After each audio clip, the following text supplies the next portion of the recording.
The Legend of Zelda. This game series is one of the greats, one of Nintendo's greatest feats. With great gameplay and fantastic replay value, it's no wonder why this game stuck with gamers for so long. Now it's time to look back at the game that started it all. The one, the only, Legend of Zelda for NES. Hey, I'm the Jeenius. And I'm SonicMan for Jeenius Productions. And it's time for a Jeenius Review podcast. Alright, starting off time to talk about the story. Not much to talk about there. In a nutshell, the Prince of Darkness, aka Ganon, has stolen Princess Zelda into giving him the Triforce of Wisdom. However, Princess Zelda broke the Triforce of Wisdom into 8 pieces. Now this is where you, the hero, come in.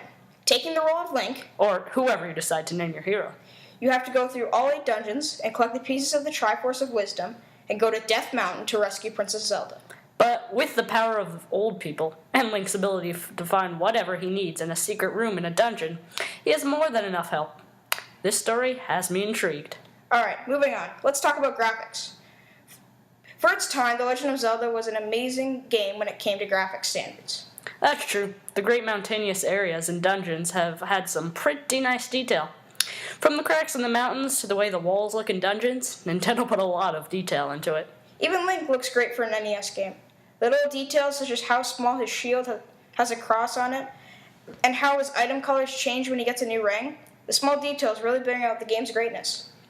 The game had great graphics for its time, but they could have done better with Link's sprite, like they did in Zelda 2. Enough. Graphics aren't the only thing about a game, so why don't we move on to music?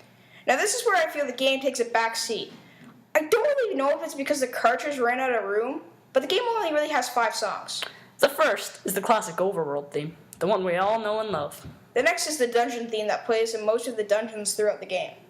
Then there's the You Got the Triforce theme, if anyone really thinks that's a song. Also, the Game Over theme. And lastly, there's a song that plays when you're in the final dungeon, Death Mountain.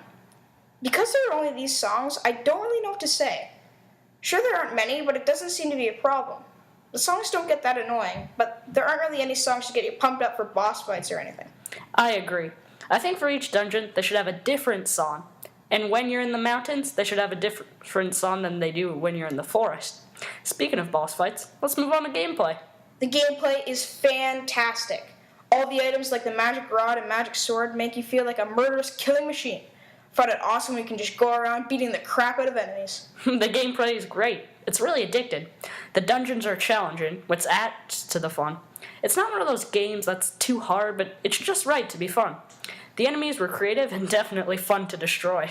For my review high score, I gave it a 7 in story, a 6.5 in music, a 7.5 in graphics, and a 9 in gameplay, for a total of an 8. For my review high score, I'll give it a 6 in story, a 7 in music, an 8 in graphics, and a 9 in gameplay, for a total score of 8.5.